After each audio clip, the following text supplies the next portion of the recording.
নমস্কাৰ মোৰ বন্ধু বান্ধৱসকল। তো লাষ্ট ক্লাছত আমি কি পঢ়িছিলো? লাষ্ট ক্লাছত আমি পঢ়িছিলো যে এলচিএম আৰু এইচচিএমৰ ওপৰত কিছুমান আমি প্ৰশ্ন কৰিছিলো, 10টা মান প্ৰশ্ন কৰিছিলো। তাৰপিছত আমি ভাবিলো যে এতিয়া প্ৰশ্ন কৰাৰ সময়ত আমি ভাবিলো কিছুমান আমি ইম্পৰ্টেণ্ট বস্তু শিকিব লাগিব, যেনেকুৱা ধৰি লোৱা স্কোয়াৰ, বৰ্গফল, এটা সংখ্যাৰ বৰ্গফল আমি কেনেকৈ উলিয়াব পাৰো। তো এইটো এটা দুটা মেথড থাকে, যিটো আমি স্কুলত শিকিছো, এইটো এটা মেথড, আৰু এটা মেথড থাকে যিটো আমি শৰ্ট ট্ৰিক বুলি কওঁ। ঠিক আছে, তো এতিয়া হ'ব যে কথাটো শৰ্ট ট্ৰিক ব্যৱহাৰ কৰি আমি এটা সংখ্যাৰ বৰ্গফলটো বা স্কোয়াৰটো কিমান সোনকালে উলিয়াব পাৰো। বহুত ধৰণৰ নিয়ম আছে, তাৰ বাবে মই দুটা নিয়ম শিকাই দিছো। ঠিক আছে, যেনেকুৱা সাপোজ ফাৰ্ষ্ট মেথডটো মই ইয়াতে দিছো। ফাৰ্ষ্ট মেথড, এতিয়া ফাৰ্ষ্ট মেথডত যোৱাৰ আগত মই এটা কথা কৈ লৈছো, তোমালোকে মিনিমাম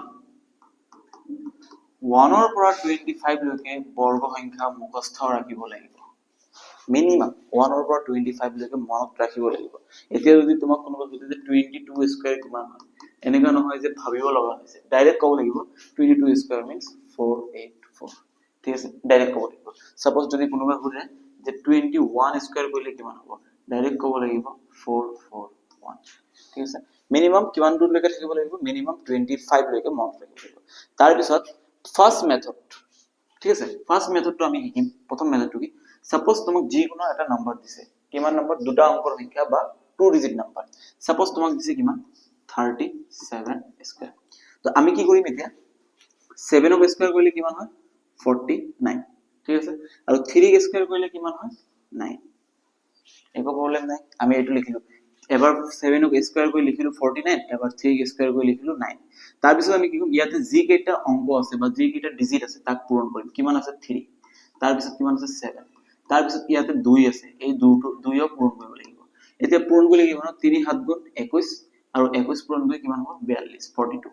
এই 42 আমি এটা ঘৰ এৰি দি ইয়াতে 42 লিখিব লাগিব। 42 লিখাৰ লগে লগে কিমান হ'ব? ইয়াতে 9 আহিব।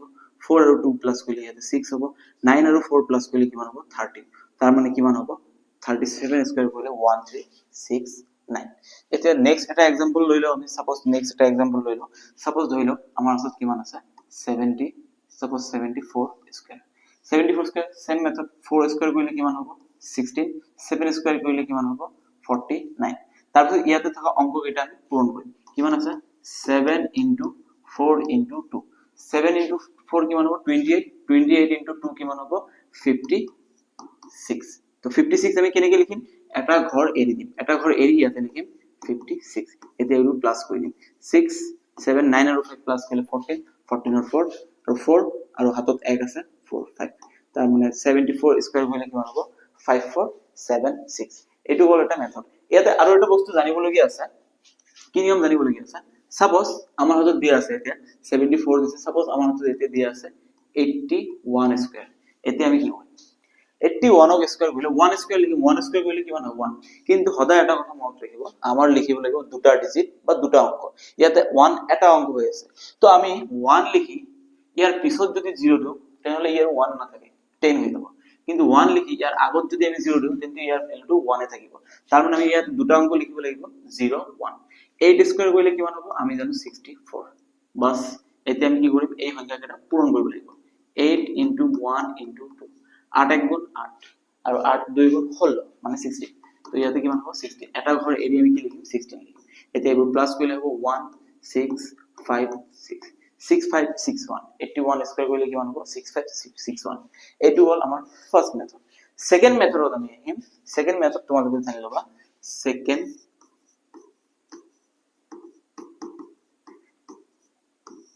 মেথড। সেকেন্ড মেথডত কি আহিব? সেকেন্ড মেথডত আহিব, ধৰি লও নিয়াৰেস্ট 50।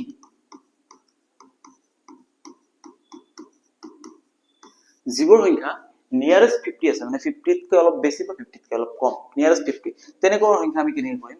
ইয়াতে নিয়াৰেস্ট 50 বুলি ক'লে আমি কি ভাবো? ধৰি লও নিয়াৰেস্ট 50 কোন আছে? আমাৰ হাতত সাপোজ ধৰি লও 44। 44 স্কয়াৰ আছে। এতিয়া তোমাক ওলাব লাগে 44 স্কয়াৰ কৰিলে কিমান হয়। তো বহুত সময় লাগিব। তো এইটো নিয়ম ব্যৱহাৰ কৰিলে আমি সোনকালে ওলাব পাৰিম। যেনেকৈ ইয়াত চোৱা, 44 50 ৰ পৰা কিমান কম? 6 কম। 44 50 ৰ পৰা 44 মাইনাস কৰিলে 6, তাৰ মানে 50 ৰ পৰা 6 কম হৈ আছে। 6 স্কয়াৰ কৰিলে কিমান হ'ব? 36। একো প্ৰবলেম নাই। আৰু 44 50 ৰ পৰা কিমান কম? 6। অলৱেজ 25 ৰ পৰা এই 6 টো মাইনাস কৰি দিব লাগিব 25 ৰ মাইনাস কিমান কম আছে 6 কম আছে 6 মাইনাস কৰি দিম কিমান হ'ব 25 ৰ 6 গলে থাকিব 19 তাৰ মানে 1936 44 স্কয়াৰ কৰিলে 1936 ধৰি লও এতিয়া তোমাক আৰু এটা সংখ্যা দিয়া আছে সাপোজ 42 স্কয়াৰ কি কৰিব লাগিব এটো চাব লাগিব 42 50 কে কিমান কম 8 কম তেনেহলে 8 স্কয়াৰ কৰিলে কিমান হ'ব 64 8 স্কয়াৰ কৰিলে 64 আৰু এতিয়া কি কৰিব 8 25 ৰ পৰা মাইনাস কিমানৰ পৰা 25 ৰ পৰা 8 মাইনাস কৰিব 25 ৰ পৰা 8 গলে কিমান থাকিব আমাৰ হাতত 17 1764 42 স্কয়াৰ কৰিলে কিমান হ'ব 174 যদি 50 কে কম হয় তেনেহলে 25 ৰ পৰা মাইনাস কৰিম আৰু যদি 50 কে বেছি হয় তেনেহলে 25 ৰ লগত আমি প্লাস কৰিম তো এটো মই আশা কৰিছো তোমালোকে এটো বুজি পাইছা তাৰ পিছত এতিয়া ধৰিলো আমি আৰু এটা কৰিলো 48 স্কয়াৰ ইয়াতে চাব লাগিব 48 স্কয়াৰ 48 50 কে কিমান কম 2 কম 2 ক স্কয়াৰ কৰিলে কিমান হ'ব 4 কিন্তু 4 পিছফালে আমি 0 দিব নোৱাৰি আগফালে 0 দিব লাগিব কাৰণ আমাক দুটা অংক লাগিব এটা অংক দিলে নহব 4 তাৰ পিছত কিমান আছে ইয়াতে 50 কে কিমান কম 2 কম 25 ৰ পৰা 2 মাইনাস কৰিলে কিমান হ'ব 23 তাৰ মানে ইয়াতে আহিব 2304 ইজ দি আনসাৰ তো এতিয়া মই কৈছো তোমালোকক 43 আৰু 47 তোমালোকে নিজে উলিয়াবা আৰু কমেন্ট সেকশনত জনাই দিবা ফাৰ্স্ট মেথড কল সেকেন্ড মেথড তাৰ পিছত চোৱা এতিয়া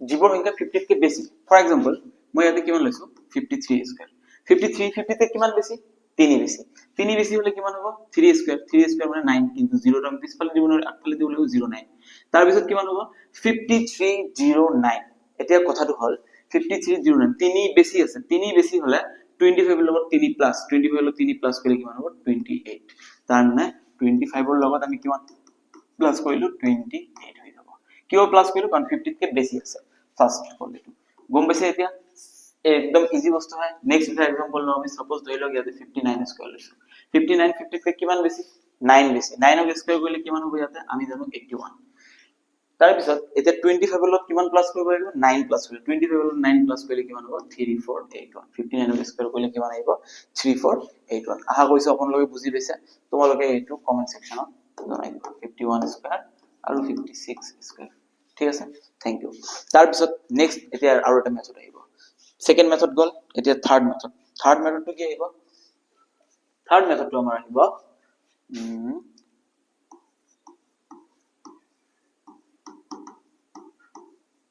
থাৰ্ড মেথড এটো কি আহিব নিয়াৰেস্ট 100 যিবোৰ নাম্বাৰ 100 ৰ নিয়াৰেস্ট থাকে আহে পায় থাকে ঠিক আছে তো 100 ৰ আহে পায় থকা নম্বৰ কেইটা কি আছে 100 ৰ আহে পায় থকা নম্বৰ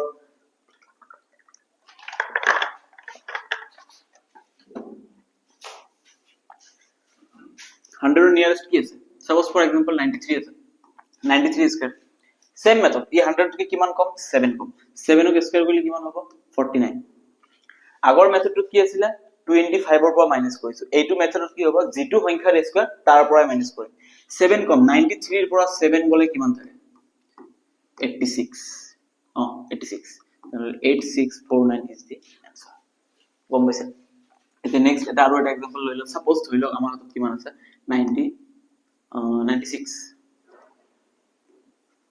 কিমান আছে 96 স্কয়ার 96 100 তে কিমান কম 4 কম তো 4 স্কয়ার কৰিলে কিমান হ'ব আমাৰ 16 আৰু 96 ৰ পৰা 4 মাইনাস কৰিব লাগিব যেটো সংখ্যাৰ স্কয়াৰ তাৰ পৰা মাইনাস কৰিব 96 ৰ পৰা 4 মাইনাস কৰিলে কিমান থাকিব